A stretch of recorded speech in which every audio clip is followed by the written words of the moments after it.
बताने की मुझे जरूरत नहीं है, परिचय की जरूरत नहीं है यहाँ पे।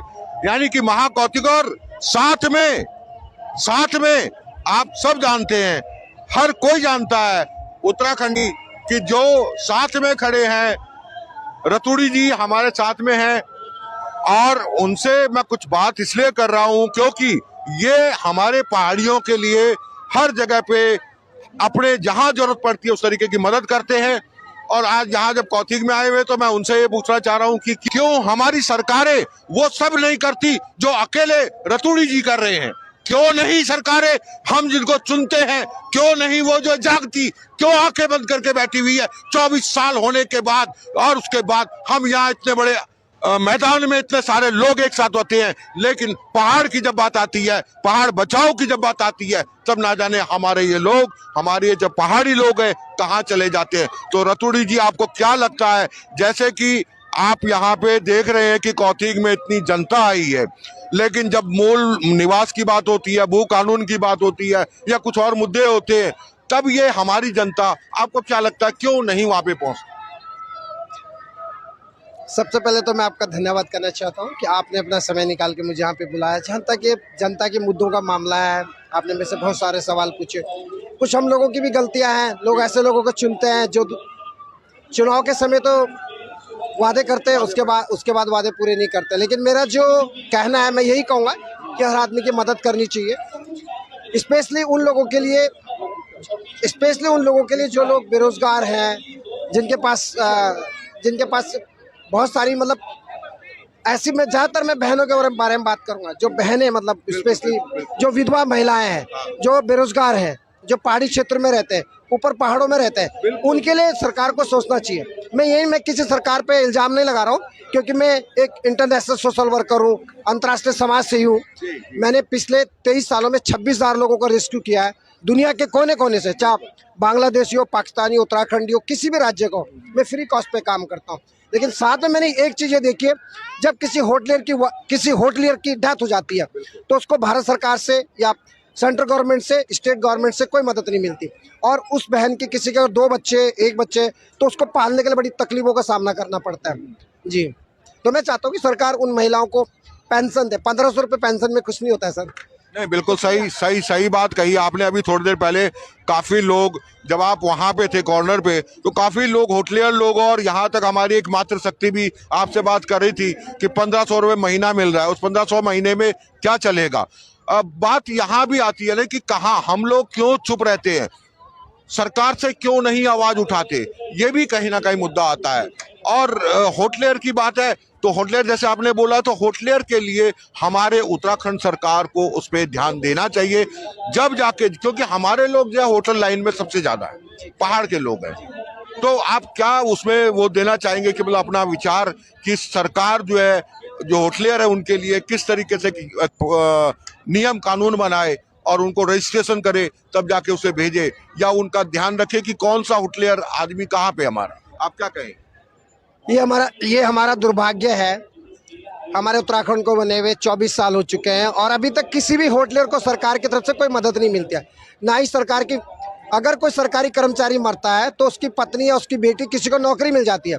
लेकिन जब कोई होटल में काम करने वाला व्यक्ति, किसी की मौत हो जाती है विदेश में या स्वदेश में, उसको किसी तरह की कोई मदद नहीं मिलती है, कोई मदद नहीं मिलती। हाँ, अगर चुनाव का मामला हो गया तो सरकार उसको अमेरिका से भी यहाँ उठा के पैसे के अपने खर्च पे उसको यहाँ बुलाएगी, ये। लेकिन सरकार को बहुत सारी चीज़ें, गंभीर मुद्दे हैं, it is a very sensitive matter, government must think about it. मेरा यही कहना है कि सरकार इन चीज़ों को सीरियस से, कोई भी सरकार हो, किसी की भी सरकार हो, किसी की भी पार्टी की सरकार हो, हम भी बात किसी एक पार्टी की बात नहीं करते, क्योंकि मैं भी बात करता हूँ उत्तराखंड में थाती माटी से, क्योंकि मैं थाती माटी की बात करता हूँ। मुझे नहीं बीजेपी से मतलब, मुझे नहीं कांग्रेस से मतलब, मुझे नहीं आम आदमी पार्टी से मतलब, मुझे नहीं यूकेडी से मतलब, मुझे है पहाड़ को दुरुस्त करने वाला व्यक्ति चाहिए। तो वही आप कह रहे हैं, बिल्कुल सत्यता वही। जी सर, क्योंकि जनता जनता से नेता बनता है, नेता से जनता नहीं बनता। हमेशा ध्यान रखिए, कोई भी प्रधानमंत्री हो, राष्ट्रपति हो, मुख्यमंत्री हो, पार्षद हो, प्रधान हो, जिला पंचायत हो, ये सब बनते जनता के आशीर्वाद से। अगर आप जनता के मुद्दों को गौन कर दोगे, जनता के मुद्दों को ध्यान नहीं दोगे, तो इसका खामियाजा भी भुगतना पड़ता है। हमारा उत्तराखंड, मैं खुद उत्तराखंड का हिस्सा हूँ, सब जानते हैं। जितने भी अभी चीफ मिनिस्टर बनते सब मुझे जानते हैं। कोई ऐसा चीफ मिनिस्टर नहीं जो मुझे नहीं जानता होगा, ना कोई विधायक ऐसा होगा तो जो मुझे नहीं जानता उत्तराखंड में 70 विधायक। तो मेरा कहने का मतलब ये कि जिन लोगों ने उत्तराखंड के लिए कुर्बानियां दी, क्या उनके किसी परिवार के सदस्य कोई आज तक एमपी बना जिसने कुर्बानियां दी? कोई विधायक बना? कोई नहीं बना। तो ये दुर्भाग्य है। हम चाहते हैं हमारा छोटा सा उत्तराखंड है, इसमें हर व्यक्ति के पास रोजगार होना चाहिए। हर एक सरकारी, जो भी उत्तराखंड में जितने भी परिवार हैं, हर एक परिवार में एक व्यक्ति के पास सरकारी नौकरी होना जरूरी है। जो विधवा महिलाएं हैं, विधवा महिलाओं के लिए पेंशन होनी चाहिए 15,000 10,000 तक, ताकि सर्वाइव कर सके। और जो विधवा महिलाएं अगर उनका पति विदेश में काम कर रहा है, किसी होटल में काम करता है, और उनके पति की डेथ हो जाती है और वो पत्नी अकेली है, वाइफ है, उसके 2 बच्चे हैं, तो मैं ये चाहता हूँ कि उस मैडम को, यानी जो विधवा हो गई है, उसका अभी सुहाग उजड़ गया, तो हाँ, उस बहन को सरकार की तरफ से पैसे मिलने चाहिए। और उसके जो छोटे छोटे बच्चे, जब तक वो 18 साल के नहीं हो जाते तब तक शिक्षा मुक्त होनी चाहिए उसके, ताकि, क्योंकि अगर कोई महिला, किसी का पति की डेथ हो गई होटल इंडस्ट्री या कहीं है, और वो पहाड़ में रहती है, वो कैसे जीवन बसर करेगी बच्चे के लिए? कोई रोजगार का साधन तो है नहीं, उसको फिर दोबारा यहाँ आना पड़ेगा, देहरादून में या ऋषिकेश जाना पड़ेगा, अपने बच्चे की जीविका के लिए आना पड़ेगा। तो तब इसका प्लान का भी एक मुख्य कारण है। हमारे जितना नेता ऊपर क्यों नहीं रहते पहाड़ में? इनको क्यों इनके घर दिल्ली में है, क्यों देहरादून में, ये क्यों पहाड़ में घर नहीं बनाते? और अगर कोई महिला पहाड़ में रहती है बच्चों के साथ, उसका पति नहीं है, घास काटने जाती है, उधर बाघ बैठा हुआ है, उधर बाघ बैठा हुआ है, इधर लोग, तो ये बहुत बड़ा गंभीर मुद्दा है। क्योंकि मेरे पास हजारों मैसेज है, आप मेरा मोबाइल में देखिए, हजारों। कितनी बहनें मुझे प्यार करती हैं। आपने देखा कल 2.5 घंटे तक मुख्यमंत्री को इतनी सेल्फी नहीं है जितनी मेरी हुई है। मुझे खुद नहीं पब्लिक जानती है, हमारा पहाड़ी जानता है रतूड़ी जी कौन है, और वो उनको जरूरत नहीं है, वो तो बस बाय फेस सामने से ही पहचान लेते हैं ये रतूड़ी जी। सबसे बड़ी बात, मैं डंके की चोट पे बात करता हूँ। मेरा किसी पॉलिटिक्स से कोई लेना देना नहीं है। मैं जो बात कहता हूँ डंके की चोट पे कहता हूँ। मैं चाहता हूँ कि महिलाओं के लिए, जो महिलाएं, स्पेशली जो विधवा महिलाएं हैं, विकलांग हैं, जो हैंडीकैप्ड है, जिनके जिनकी आंखें नहीं है, ऐसे लोगों को मदद मिलनी चाहिए। सरकार कहती है हमारे पास पैसा नहीं है, किसी की भी सरकार हो, आपका 70 विधायक है ना, 70 विधायक की सैलरी में से कटौती कर दो। विधायक को किसने बनाया? जनता ने बनाया। तो सरकार को चाहिए कि अगर तुम्हारे पास इतना फंड नहीं है, आप हर एक विधायक और सांसद के जेब से कटौती करें, उनकी सैलरी में से कटौती करें, और उन महिलाओं को दें जिनको जरूरत है, और ताकि वो वहां से बाहर के लिए प्रवास ना कर पाए। जी, बड़ा मुद्दा है। क्योंकि प्लान होगा सर, हर एक प्रधान बनता है और सोचता कि मैं विधायक बनूं, विधायक सोचता मैं मंत्री बनूं, मंत्री सोचता मैं चीफ मिनिस्टर बनूं, चीफ मिनिस्टर सोचता मैं प्रधानमंत्री बनूं। तो एक सामान्य व्यक्ति क्यों ना सोचे? बिल्कुल सही बात है। एक लड़की नर्स तो वो भी सोचती कि मैं MBBS बनूं, जिसके लिए 1 करोड़ रुपए चाहिए होता है ट्रेनिंग के लिए। एक पायलट बनाने के लिए भी 1 करोड़ रुपए लगता है आज की डेट में। तो हर व्यक्ति को आगे बढ़ने का अधिकार है, हर व्यक्ति को। और मैं फिर आपके चैनल के माध्यम से कहना चाहता हूं कि सरकार को बहुत सारी ऐसी चीजें, उत्तराखंड छोटा सा राज्य है, बहुत खूबसूरत है। मैं इसमें रहा हूँ खटीमा कांड में, मसूरी में, आपके जो खुद ये क्या नाम है, भगत सिंह कोश्यारी, हम एक को जानता हूँ मैं। ऐसा नहीं है कि कोई दैनिक भास्कर न्यूज़पेपर, कोई ऐसा नहीं मुझे नहीं जानता, लेकिन मैं क्योंकि मैं इन चीजों में नहीं पढ़ता हूँ। हाँ, कोई मेरे उत्तराखंड की माताओं बहनों या होटलियर पे उंगली उठाता है, मैं उसको छोड़ता नहीं हूँ, चाहे अमेरिका में हो चाहे जापान में हो, मैं कहीं भी जाता हूँ। यही तो खासियत है आपकी, जो कि आज जो है उत्तराखंड का, चाहे वो दिल्ली में हो, चंडीगढ़ में हो, अमृतसर में हो, चीन में हो, जापान में हो, वो जो है रतूड़ी जी को जानते हैं। कारण यही है, सबसे बड़ी बात है कि आपने जो है उन लोगों को निस्वार्थ भावना से हर वक्त अपना योगदान दिया, जिस भी रूप में उनको चाहिए था। और दूसरी बात रतूड़ी जी, जो मुझे लगता है कि हम बोलते हैं मैं पहाड़ी छो, एक वर्ड बोल रहा हम कि मैं पहाड़ी छो, पहाड़ी कख बिड़ी छो, मैं तो बहराई छो।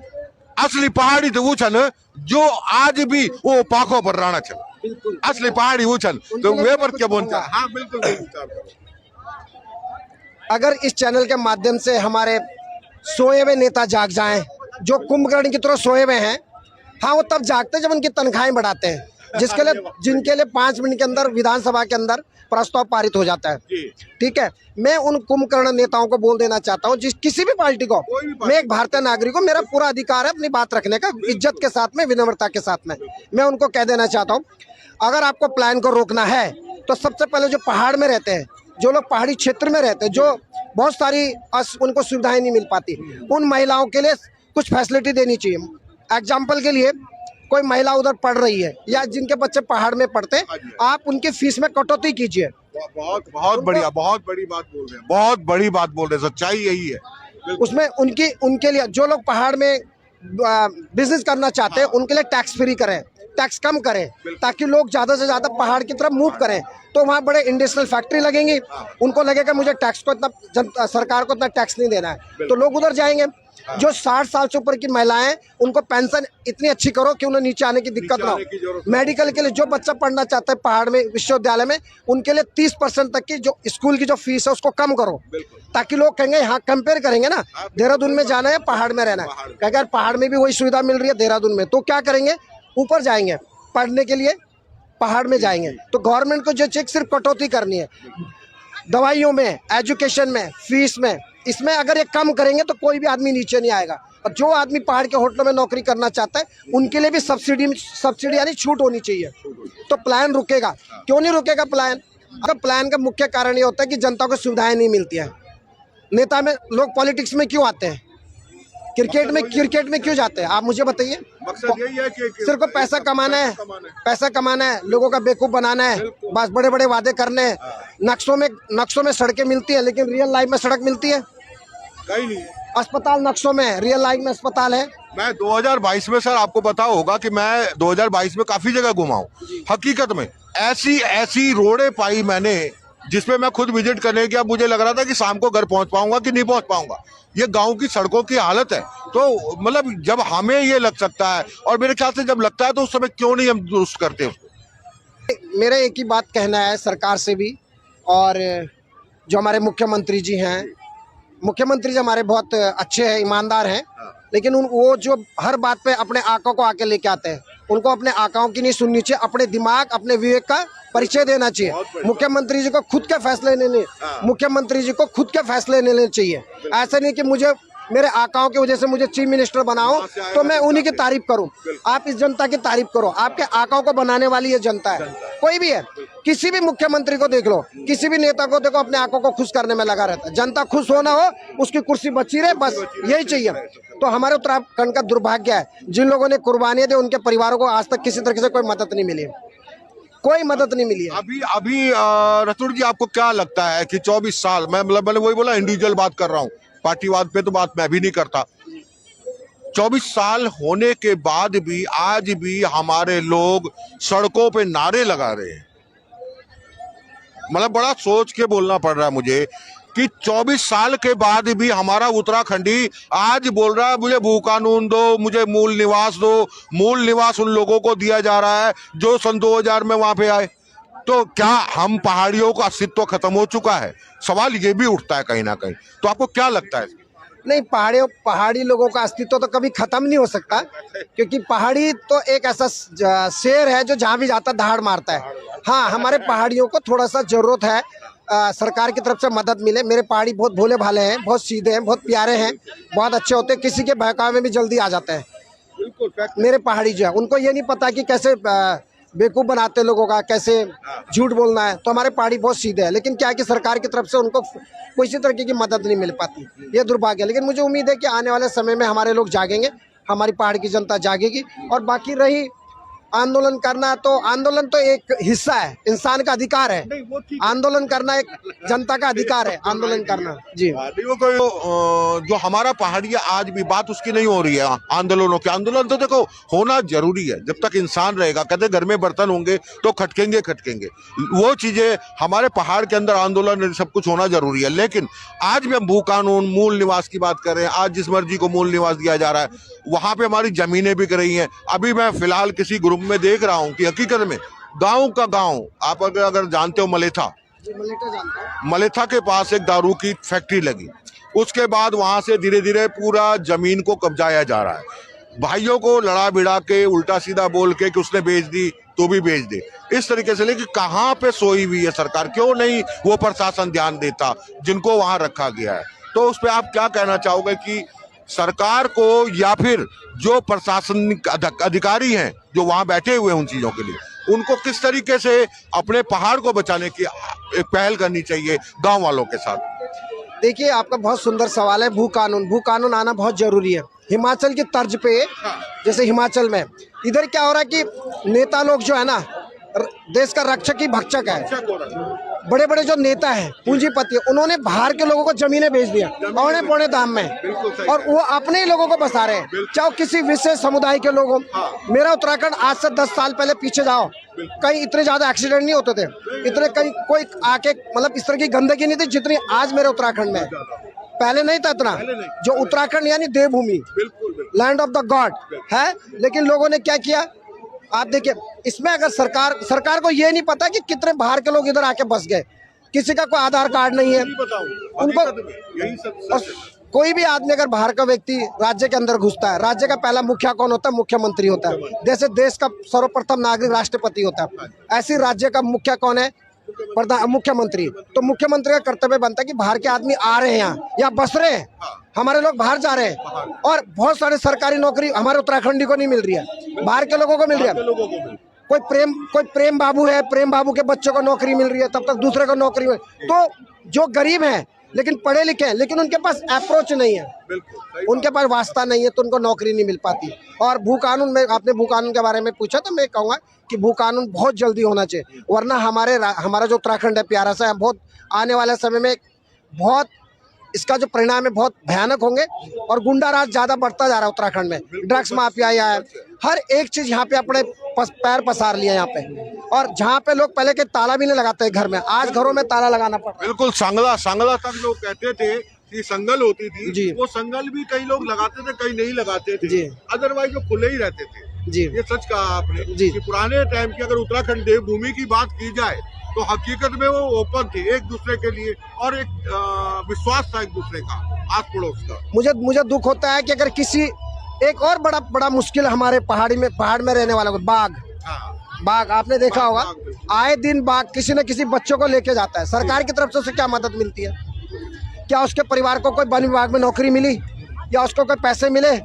कुछ मिला? कुछ नहीं मिलता। हाँ, किसी बड़े अधिकारी का बेटा मर जाए तो बड़े से बड़े नेता उसके घर पहुंच जाते हैं, लेकिन एक गरीब आदमी का बच्चा मरता है, उसकी कोई सुनने वाला नहीं है सर, कोई सुनने वाला नहीं है। तो सबसे पहले भू कानून बनेगा तो हमारे लोग अपने राज्य के लोग ही जमीन खरीदेंगे, बाहर का कोई नहीं आएगा। बाहर के गुंडे आ रहे हैं, आतंकवाद बढ़ रहा है। वही रहा है कि बाहर के लोग आ रहे हैं। अब वो मैंने बोला कि वहां पे क्या है कि कुछ लोगों को कहा जा रहा है कि आपके भाई ने तो बेच दिया हमको, और उसी बहाने दूसरे भाई को, जो कमजोर भाई है, उसको दबा के उससे ले लिया। इसी तरीके से वो कब्जाया जा रहा धीरे धीरे। क्या सरकारें सोई हुई है? मतलब खुद लोग कंफ्यूज हो रहे हैं गाँव के कि ये कैसे प्रस्ताव पास करके लेके आए हैं, तब जाके क्या जमीन ले रहे हैं। तो ये मतलब अनभिज्ञता है हमारे पहाड़ियों की। भोले हैं, जो आपने कहा सत्यता यही है, भोले हैं, बहुत जल्दी हम लोग बहकावे में भी आ जाते हैं। किसी ने बोला यार हमें यहाँ पे रहने के लिए दे दे, तो वो रहने को दे भी देता। तो ये जो बातें ये अक्सर होती जा रही है, लेकिन हमारी पहाड़ी को हकीकत में नहीं पता इन चीजों के बारे में। अब जो बात आती है कि देखो यहाँ पे मैं तो यही कहूंगा, आज महाकौथिग में हूं मैं, और पहाड़ का हर व्यक्ति जो दिल्ली एनसीआर में रहता है वो शायद ही ऐसा होगा कि जो इस कौथिग में नहीं मौजूद होता। लेकिन आप इस जगह पे आते क्यों, ये सवाल जरूर करूंगा आपसे। क्योंकि आपने घर छोड़ दिए, क्योंकि आप कहते हो दाल लेने के लिए, किसके लिए दाल ले रहे हो? 1 किलो दाल ले रहे हो, लेकिन जो पहाड़ में उगा रहा है उसकी दाल ले रहे हो, और उसको सपोर्ट नहीं करना चाहते। ये हमारी गलतियां हैं। इसलिए जैसे रतुड़ी जी बाहर रहते हुए हर व्यक्ति को वो नहीं देखते, टेरी का, पौड़ी का, चंबा का, चंपावत का या पिथौरागढ़ का, वो कहीं का नहीं देखते, वो देखते इंडियन पहले। दूसरी बात, पहाड़ी उत्तराखंडी हमारा, तो वो वहां पे निस्वार्थ भावना से जो सहयोग कर रहे हैं, उसी तरीके से हम दिल्ली एनसीआर या जहां भी शहरों में रहने वाले लोग हैं उनको पहाड़ के उन लोगों के लिए सहयोग करना पड़ेगा, तब जाके वो वहीं पे रुकेंगे। आपका क्या मानना है इस पे? जो मैंने बात कही क्या वो ठीक लगती है? मैं खुले शब्द में इसलिए बोल दिया कि ताकि आपसे भी मैं जानना चाहता हूँ कि आपका विचार क्या है इस पे। जैसे कि पहाड़ में जो लोग रह रहे हैं उनका सामान तो हम यहाँ बेच रहे हैं, लेकिन हम 1 किलो 2 किलो ले रहे हैं। उसके बाद बोलते हम तो कौथिक गए थे, लेकिन अपने पहाड़ के घरों को त्याग दिया। उन अपने सुनो, उसके बाद यहाँ जो दालें लेके आए हैं दुकानें में लगी हुई हैं, जो लोग कर रहे हैं, या तो मीडिएटर है या तो हकीकत में कृषक है जो यहाँ पे बैठा हुआ है। उनको जब हम 1 आध किलो ले रहे हैं तो उनका सहयोग कहाँ कर पा रहे हैं? उस तरीके से हमें उसका सहयोग करना चाहिए। वो उस पर मैं आपको पूछ रहा हूँ। देखिए सर, मैं आपको एक ही चीज कहना चाहूंगा, जितनी भी सारी चीजों का एक ही बात है, बेरोजगारी मेन। अगर व्यक्ति सक्षम है, अगर आपके पास पॉकेट में पैसा है तो दुनिया में कहीं भी जा सकते हैं। पैसा नहीं है तो कहीं भी नहीं जा सकता।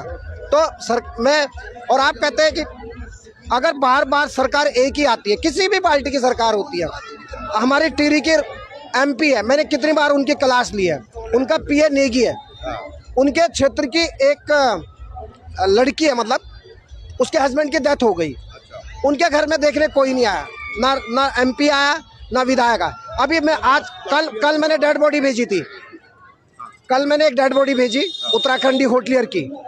उसका नाम है प्रीतम लाल। जैसे जॉर्जिया में 10 लोग मरे थे, 7 पंजाबी लड़के, 3 पंजाबी लड़कियां, 1 उत्तराखंड का, 1 जॉर्जिया की। तो उसकी डेड बॉडी मैंने कल भेजा। एम्बुलेंस के भी मैंने पैसे दिए दिल्ली, वो गरीब परिवार है। मुझे एक बात कर रहा हूँ मैं, तो अब उसके परिवार में छोटा सा बच्चा है, 2.5 साल का बच्चा और 7 साल की बेटी। अब उसको कैसे पढ़ाओगे? उसके लिए तो सरकार को ही देखना पड़ेगा, सरकार को ही उसको तय करना पड़ेगा कि हमारा ऐसे व्यक्ति आगे बढ़ पाए। लेकिन हमारे उत्तराखंड की जनता भी इसमें दोषी है। उन लोगों को सोच समझ के व्यक्ति चुनना चाहिए, चाहे वो गरीब आदमी है। लोगों को भेड़ चाल नजर आती है, अमीर है तो अमीर के पीछे। एक कलाकार आएगा ना, एक कोई भी कलाकार आएगा, चाहे वो फिल्मों में नशा परोसता है, लेकिन इधर आएगा ना, सब उसके साथ जाएंगे। मैं आपकी बात से भेड़ चाल में लोग ज्यादा, भेड़ चाल में बदलना पड़ेगा। व्यक्ति को अच्छे लोगों को आगे लाइए, ताकि लोग, क्योंकि आपको पता है जब तक आप सरकार में नहीं आए तब तक आपको अच्छा काम कर भी नहीं सकते आगे, क्योंकि पावर होना जरूरी है। आपके पास पावर नहीं, आप कुछ नहीं कर सकते। पावर है तो गलत आदमी को भी लोग जेल में डाल देते हैं, पत्रकारों को जेल में डाल दो, इसको जेल में डाल दो। तो बहुत सारी ऐसी समस्या है सर। कुल मिला के ये है कि मेरा उत्तराखंड बहुत अच्छा है और मैं चाहता हूँ कि किसी की भी सरकार आए अच्छे से काम करे, महिलाओं के लिए, बेरोजगारों के लिए। होटलियर का मुद्दे पे मैं फिर बात कर रहा हूँ, उनके लिए इंश्योरेंस की पॉलिसी हो, उनका 8 से 10 घंटे की ड्यूटी हो, हफ्ते में छुट्टी हो, कोई मर जाए तो उसके लिए कम से कम इंश्योरेंस की पॉलिसी हो, 20 लाख तक इंश्योरेंस मिलना चाहिए, ताकि अपने बच्चों को पढ़ा लिखा के आगे बढ़ा सके। नहीं है किसी की वाइफ पढ़ी लिखी, तब क्या करोगे? और नहीं है रोजगार का साधन पहाड़ में, फिर किधर जाओगे? आप भी बताओ, एक पत्रकार है तो आप मुझे बताइए। सही गई आपने, जब तक उसको जो है कोई संरक्षक ना मिले ढंग का, प्रॉपर तरीके से। जो लड़की विधवा होती है ना, उसको पूछो। हाँ, उसको पूछो कौन है, पैसे नहीं है, कहाँ जाएगी? ये बहुत सारे मुद्दे हैं सर। तो मैं इस चीज को लेके भी आपके जो आपका चैनल है उसके माध्यम से सरकार तक बात रखना चाहता हूँ। अब मेरे से तो, मैं तो इतनी मुल्कों में, कितना 97 कंट्रीज में मैं जा चुका हूँ, 26,000 लोगों को मैं रेस्क्यू कर चुका हूँ, बांग्लादेश से लेके फिलीपीन से लेके इंडियन, तो कहीं हर स्टेट के लोग हैं। कितनी डेड बॉडी में बेचो अपने पैसे से। लोग मेरा आंकड़ा लगाते हैं 15-16 करोड़ रुपए लोगों पे खर्च किया। मेरी कंपनी है, मेरा लिमिटेड कंपनी है, मेरे पास भी 190 लड़कियां काम करती है, 60 लड़के काम करते हैं, 13 ड्राइवर काम करते हैं। मेरे उत्तराखंड के बहुत से लोग जो फंस जाते हैं, मैं उनका पेपर लीगल करके मैं अपनी कंपनी में जॉब देता हूँ। तो मेरे परमात्मा ने मुझे दिया, तो अगर प्रभु मुझे दे रहे तो मैं लोगों पे खर्च कर दूं। दारू नहीं है, बीड़ी नहीं है, चाय नहीं, सिगरेट नहीं, क्या ब्रह्मचारी जीवन है। आज है, बहुत जबरदस्त। रोशन रतूड़ी जी, आपका स्पेशल आभार व्यक्त करता हूं कि आपने उत्तराखंड मेरी छाती और माटी से लोगों को एक संदेश पहुंचाया। जो बातें हुई अभी, मेरा उद्देश्य यही था। होता क्या है कि लोगों की, जो आपने कहा कि भेड़ चाल, माइंड मत कीजिएगा, मैं थोड़ा सा जो बात कर रहा हूँ मैं अपने पे आंकता हूँ, मैं अपने आप पे आंकता हूँ। हाँ, अपने आप पे इसलिए आंकता हूँ कि रोशन रतूड़ी जी को ऐसा कोई नहीं है, नहीं जानता। लेकिन भेड़ चाल वाली बात बोलो, माइंड मत कीजिएगा। लेकिन रोशन रतूड़ी जी के आवाज से आप में परिवर्तन हो सकता है, इसलिए मैं आपको स्पेशली बुला के लाया हूं।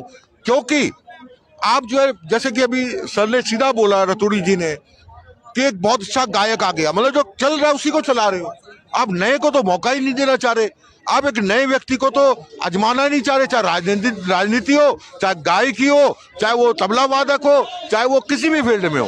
तो एक के बाद एक वही बढ़ता जा रहा है। लेकिन आज भी मैं एक और बात भी कहूंगा इससे, जैसे कि पहाड़ में भी कौथिग होने लग गए हैं, लेकिन वो कौथिग कौन कर रहे हैं? जो दिल्ली एनसीआर में, अमृतसर में, इन जगहों पे कौथिग कर रहे। क्यों नहीं पहाड़ी कौथिग करता? तो यही भेड़ चाल है, जो मतलब मौका ही नहीं दे पा रहे हम किसी और को कि वो भी आगे बढ़े और अपने क्षेत्र में वो भी कामयाब। मैं एक बात आपको बता देना चाहता हूँ। हाँ। जब मैं कल इधर आया, मैंने देखा, मुझे इतनी खुशी हुई ना, मैं इतनी दुनिया गया, लेकिन मुझे इतनी पब्लिक मिली। देखो आप, जहां तक मेरी नजर जाती है पूरा उत्तराखंडी लोग हैं। इनको कोई कुछ मदद करे ना करे, लेकिन अपनी बोली भाषा के लिए, लोगों की मदद के लिए पूरा उत्तराखंड इकट्ठा है। बिल्कुल, पूरा उत्तराखंड आप देख सकते हैं। और यहाँ खाने के जो लोगों ने मुझे अपने अपने अलग अलग स्टॉल पे बुलाया और अपना खाना मुझे खिलाया, टेस्ट करवाया। मैंने खाना खाया, मंडवे का वो मोमो, मंडवे का मोमो, मंडवे का चाउमीन। अरे भाई, वो क्या मेरे होटलों के सामने तो कोई चाइनीज, मैं किसी को भी मैं चैलेंज किया, मैं स्टेज से। मैं उनका भी धन्यवाद करना चाहता हूँ जिन्होंने यहाँ पर बहुत भिन्न प्रकार के स्टॉल लगाए हैं खाने के। उन्होंने अपने उत्तराखंड के खाने को इतना बढ़ावा दिया है। अगर आप, मैंने कभी बीच में मैं कहीं खाना गया था, यहाँ पे कोई था सर, आपने स्टॉल लगाया था किसी ने, तो मंडवे का मोमो, क्या बात है, मंडवे के मोमो को और आप चाइनीज मोमो को एक साथ में रखेंगे तो दुनिया में कोई भी डॉक्टर लेके आ जाओ, सबसे पहले यही कहेगा कि आप मंडवे का मोमो खाओ। ये आप, मैं गारंटी दे रहा हूँ, कोई भी यहाँ पर डॉक्टर बैठा हो, मैं उसको चैलेंज करता हूँ इस मामले में कि मंडवे के मोमो को और चाइनीज मोमो को इकट्ठे मिलाओ और उसका एक्सपेरिमेंट करो पब्लिक के सामने। आपको लगेगा कि उत्तराखंड का मोमो जो मंडवे से बना हुआ है, मंडवे का चाउमीन, ये आप लोगों की जो पहचान आपने दिलाई ना, मैं दिल से धन्यवाद करना चाहता हूँ। मैंने स्टेज से चैलेंज किया कि एक डॉक्टर को लेके आओ, MBBS डॉक्टर जिसके 5 साल की डिग्री होती है, जैसे पायलट में, आके दिखाओ मंडवे का मोमो। उन्होंने मुझे सबने खिलाया। कल भी मुझे लोगों ने पकड़ के 2.5 घंटे तक लोग फोटो लेते थे वहाँ पे, मैं जब के। तो मंडवे का जो खाना है आपके शरीर के लिए, जो भी उत्तराखंड के जितना भी अनाज है जो उत्तराखंड में पैदा होता है, उत्तराखंड के जितने खाना है, जो भी स्वादिष्ट व्यंजन उत्तराखंड के खाने से बनते हैं अनाज से, वो सब पौष्टिक है। लेकिन अगर सरकार हमारे होटल वालों को थोड़ा उनको प्रोत्साहन करे तो बहुत सारी चीजें हमारे उत्तराखंड का खाना फेमस हो सकता है। हम देखो चाइनीज खा रहे हैं, चाइनीज आइटम, ये ले लो वो ले लो, चाहे 2 दिन बाद खत्म, गारंटी नहीं है। जी रतूड़ी जी, मैं आपको बताऊं, ये सब इसमें सारे होटलेस लोग होंगे। मैं आपको बताऊं, अभी सामने मैं जा रहा था, जब मैं आपको लेने के लिए जा रहा था, तो मैं निकलते देखा यहाँ पे लिट्टी चोखा, मतलब कि बिहार को लिट्टी चोखा गली गली मारा बारा कौथिग मा भी चनू छे। पर हमारू बाड़ी जंगोरू हमारू जो पुराना जो व्यंजन था, जो मिलेट्स छन, वो आज भी प्रॉपर तरीके से नहीं चला। अभी मैदान में जाए बोले जाओ, आपने बहुत बड़ी बात। और मैंने झोंगोरे का सूप पिलाया सर, इन्होंने मुझे जो मंडवे का मोमो खिलाया, तो बहुत सारी महिलाएं जो मुझे जानती हैं बहुत आशीर्वाद दिया, पकड़ के खिलाया, तो मुझे बहुत अच्छा लगा। पहली बार सर मैंने कुछ झोंगोरे का सूप कुछ बनाया, उन्होंने मंडवे का मोमो खाया, उन्होंने इतनी अच्छी पैकिंग करी थी, मेरे को बहुत अच्छा लगा सर। तो कुल मिला के मैं ये कहना चाहूँगा कि हमारा उत्तराखंड किसी से पीछे नहीं है, सिर्फ उत्तराखंड के लोगों को सपोर्ट चाहिए, गाइडेंस चाहिए। मेरे होटलियर और जो नॉन होटलियर्स है जितने भी विदेशों में है, सरकार को इनका धन्यवाद करना चाहिए। किसी भी पार्टी की सरकार हो, क्यों धन्यवाद करना चाहिए? क्यों? इतने लोग अगर यहाँ होते तो नौकरी देनी पड़ती ना। आज तक किसी होटलियर को किसी भी सरकार ने मदद नहीं किया। एक सरकार हो, प्रधानमंत्री, किसी ने भी एक भी होटलियर का एक भी सरकार का नाम बताओ जिसने होटलियर की मदद। कोई भी सरकार आई हिंदुस्तान में ऐसा तो नहीं। अपने दम पे जापान जा रहा है, ये अपने दम पे अमेरिका जा रहा है, ये अपने दम पे स्विट्जरलैंड जा रहा है। विधायक तो जनता के पैसे पे घूमते ना, थाईलैंड जाते हैं घूमने के लिए। तो सरकार को सोचना चाहिए कि लोगों को थोड़ा सा प्यार चाहिए, थोड़ा सा फाइनेंस चाहिए, सपोर्ट करो इन लोगों को। कंपनी इनके रोज कुछ ना कुछ फेस्टिवल करो और अपने खाने के लिए बड़े बड़े लोगों को बुलाओ कि हमारा खाना भी, और हमारे उत्तराखंड का खाना जो है ना मेनू में आना चाहिए, मंडवे का मोमो, तो कैसे पहचान मिलेगी? सरकार को तो खजाना भरता जा रहा है, जिसकी भी सरकार आती है, खनन माफिया।